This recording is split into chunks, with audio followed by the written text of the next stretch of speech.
Buenos días, compañeras y compañeros, profesor.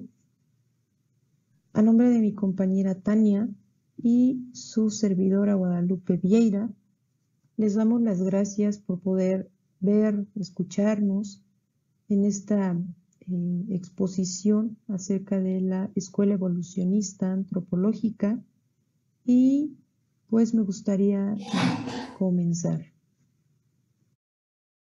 Bueno, comenzamos con la definición del evolucionismo. Para Lerlech, el evolucionismo del siglo XIX se presenta como el reconocimiento pleno de una racionalidad de las prácticas y de las creencias de las sociedades salvajes, donde en el siglo XVIII no se habían visto frecuentemente, sino se tomaban como supersticiones en todo lo que difería de las prácticas y las creencias de Europa. Esta nueva antropología reconoce sus costumbres. Entonces podemos decir que aquí empezamos a tratar acerca de la cultura.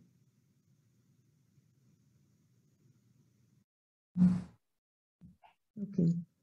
¿Qué es el evolucionismo, compañeros? ¿Ustedes qué pueden pensar? Yo creo que hay algo muy importante de este término. Desde que íbamos en primaria, en secundaria, lo teníamos muy presente. ¿Por qué? Porque Charles Darwin, que es como muy conocido, es un científico muy conocido que ha sentado bases de la biología, pues nos habla de la evolución de las especies. Y pues de ahí viene justamente este término. Los antropólogos lo toman y lo hacen parte para poder explicar la evolución, el proceso que lleva una civilización, un pueblo. Así que esto, la evolución de las especies, lo toman y lo proyectan en la sociedad. Podemos decir que el evolucionismo es la primera escuela antropológica y dice que el ser humano es uno solo, pero que existen diferentes tipos de culturas, ¿no? A pesar de que somos iguales biológicamente, todos tenemos un corazón, pulmones, cerebro, etcétera, hay una diversidad infinita de culturas, de tradiciones, etcétera. Y esto nos lleva a formularnos una pregunta. ¿Por qué existen diferencias entre las culturas? Y justamente eso es lo que el evolucionismo nos va a explicar. Nosotros, si viajamos, nos vamos a dar cuenta que es diferente a donde vamos, ¿no? Entonces, justamente el evolucionismo nos habla de esto, en que hay culturas más evolucionadas que otras, y precisamente porque son más evolucionadas, son más viejas, y las que no son tan evolucionadas son más jóvenes. Y es por esto que hay una relación con el evolucionismo de Darwin, a lo que les mencionaba, pero proyectándola a las diferentes culturas. Podemos tomar algunos postulados que son importantes y decimos que todo el evolucionismo, la evolución de una sociedad viene desde que somos primitivos, desde que estamos salvajes y pues somos nómadas, ¿no? No tenemos dónde estar, etc. Después viene una evolución y pasamos a ser bárbaros. Es donde hay algo muy importante que debemos de tomar en cuenta, que es la agricultura, ¿no? Eso va a definir y posteriormente la civilización. En ese tiempo, cuando surge el evolucionismo, pues la cumbre de la evolución es Europa. Entonces, bueno, podemos decir todavía, ¿no? Pero en Europa es la cumbre de la civilización. Entonces aquí ya estamos hablando de un estado de la revolución industrial, ya hay máquinas y pues ya está un estado capitalista.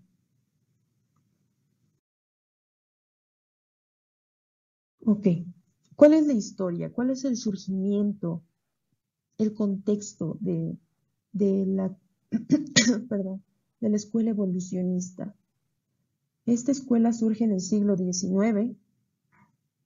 Precisamente surge por la expansión imperialista de Europa de Occidente y de este encuentro, de este choque de culturas por la conquista y la colonización de África y de Asia. Entonces, imagínense a un europeo llegando, un señor adinerado invirtiendo en las vías ferroviarias de África. Entonces, es un choque cultural muy grande. Y está el imperialismo, también es algo muy importante, y el Congreso de Berlín en 1885. Y hay unas palabras claves muy importantes durante esta época, que es el orden, y este orden nos lleva a un progreso, que a la vez este progreso, si se da bien, si no hay ningún problema, habla de la tecnología. Entonces, sobre todo cuando ya tenemos tecnología, como les decía, la revolución industrial, pues se habla de un modo de producción capitalista. Les voy a presentar a sus principales representantes, que es Edward Burnett Taylor, que es un caballero inglés. Él nace en Londres en 1832 y él tiene una importancia muy grande dentro de la antropología. De hecho, algunos autores lo toman como uno de los padres de la antropología, ya que dentro de Oxford, la Universidad de Oxford, es el primer maestro que está a cargo de la cátedra de antropología. Él propone como idea principal una escalera evolutiva para así pensar las creencias religiosas. Él dice que nuestra evolución va de la mano con las creencias. Entonces, podemos ver aquí en la pirámide, primero él dice que en la base todo comienza con la creencia a lo sobrenatural, a los fantasmas, y posteriormente habla de un politeísmo. Pues lo podemos ver en las culturas griega, romana, culturas mesoamericanas, en las cuales hay diferentes dioses. Posteriormente pasa al monoteísmo, que es nuestra religión actual, ¿no? Habla de un dios, de un ser supremo. Y por último, en la cumbre está la creencia en la ciencia. Eso es como la cumbre, eso es a lo que deberíamos de llegar.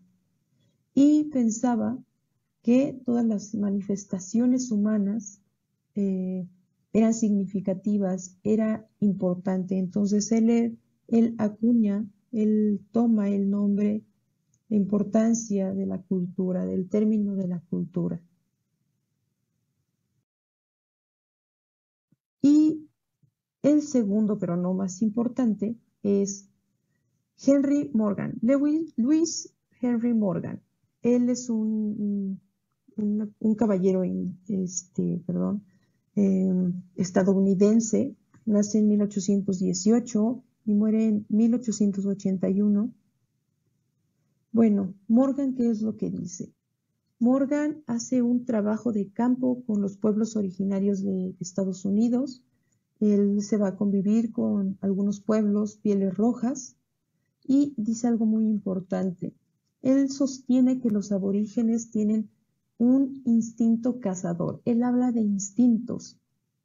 Sin embargo, cuando él habla de instintos, no se podría decir que es contradicción, simple y sencillamente, él dice que a pesar de que ellos tienen una cultura,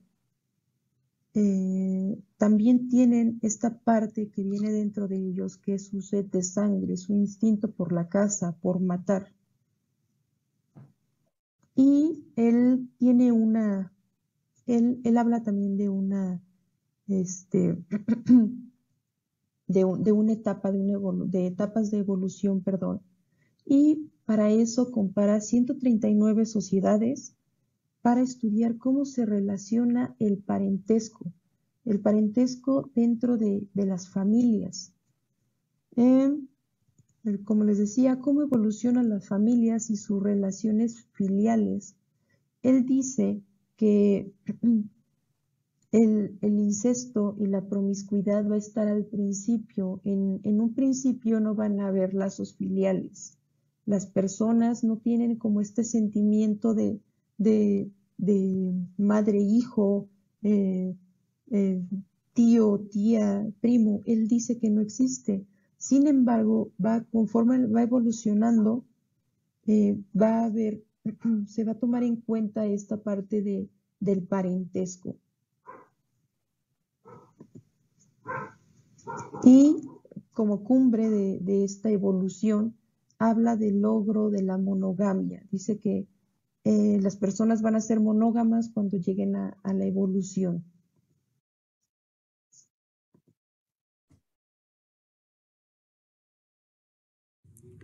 Buenas tardes, compañeros. Mi nombre es Tania Hernández y yo les voy a hablar acerca de cuál es el concepto de sociedad dentro del evolucionismo.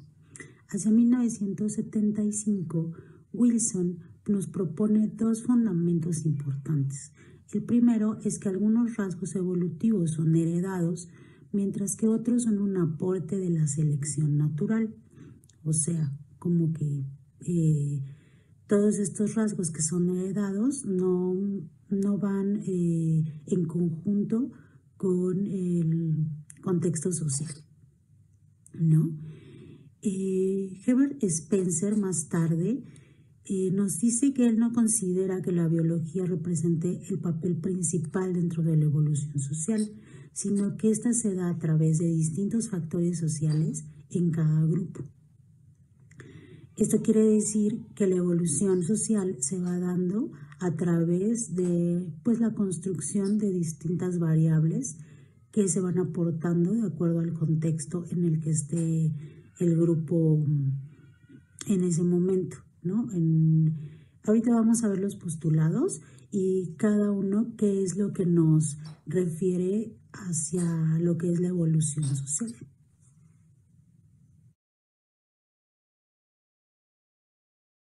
En este primer postulado, los evolucionistas cuestionan las ideas iniciales de los intelectuales de aquella época, en donde decían que todas las razas eran especies distintas.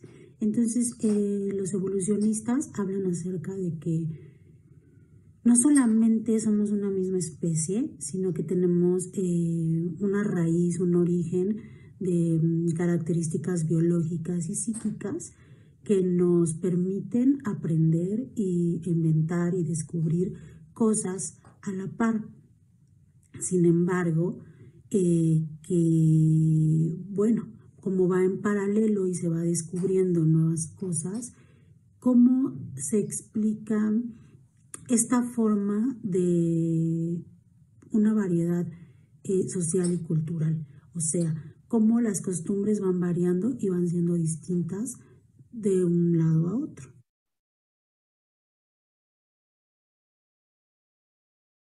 El segundo postulado nos habla acerca de fases y etapas. Entonces, en este cuadro tenemos la evolución como tal y cual la describe Morgan, ¿no? En el estrato más inferior tenemos el salvajismo y lo que vendría siendo la recolección, y en el más alto civilización, que vendría siendo representado por la escritura, ¿no? En medio está la barbarie. En este postulado se maneja o se mantiene que la evolución va conforme al progreso tecnológico.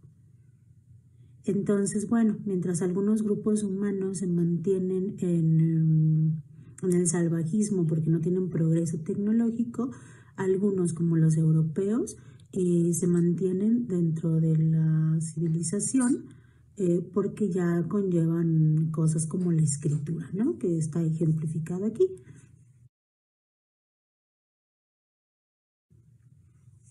El tercer postulado nos habla acerca de esta trayectoria unilineal, o sea, la evolución y el crecimiento de los grupos humanos va en una sola dirección, en un solo camino. Entonces,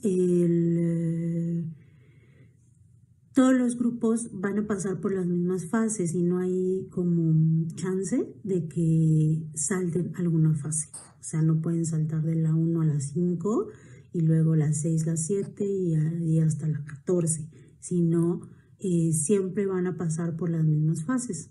Algunos grupos más lentos, otros más rápido, algunos se van a estancar, se van a quedar en salvajismo o se van a quedar en barbarie y no van a llegar al punto evolutivo más alto, que sería la civilización, pero todos van a pasar en la misma dirección y por las mismas fases. En el cuarto postulado, los evolucionistas consideraban a los diferentes grupos humanos o sociedades como entidades discretas, cada una de las cuales recorre el mismo proceso evolucionista en relativa independencia de otros. ¿Esto qué quiere decir? Que se consideraba en este postulado que, bueno, todos los grupos humanos iban evolucionando conforme así se les iba presentando las herramientas o las oportunidades. Todos iban en un mismo proceso evolutivo, aunque no fueran a la par, o sea, no fueran como en paralelo, pero inventaban o descubrían las mismas herramientas y las mismas situaciones, independientemente que fueran grupos distintos, ¿no? Que todos pasaban por el mismo proceso evolutivo y pues de forma independiente. Y en este quinto postulado se habla acerca de cómo se va construyendo la evolución, de lo simple a lo complejo, de lo indiferenciado a lo diferenciado, de lo heterogéneo a lo homogéneo. Y aquí está muy claro un ejemplo con la agricultura, ¿no? Se inicia con herramientas manuales muy simples, pues muy rústicas para realizar este proceso de agricultura. Y de ahí se va pasando por una evolución, por un proceso, hasta llegar, yo puse como muy avanzado, ¿no? Un tractor con el cual pues se va a ir abarcando más área, más espacio. Entonces ese es el proceso evolutivo, ¿no? Que propone este quinto postulado, que es de lo simple a lo complejo, que no se puede avanzar hasta lo complejo sin haber pasado por una situación simple, ¿no? Esa es la raíz y la base de toda la evolución.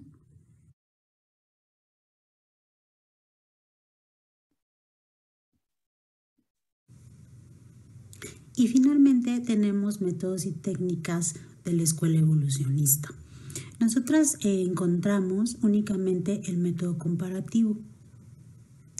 El método comparativo busca establecer las analogías entre grupos humanos separados en el tiempo y en el espacio, es decir, comparar diferentes aspectos de distintos grupos humanos existentes para examinar sus diferencias y similitudes.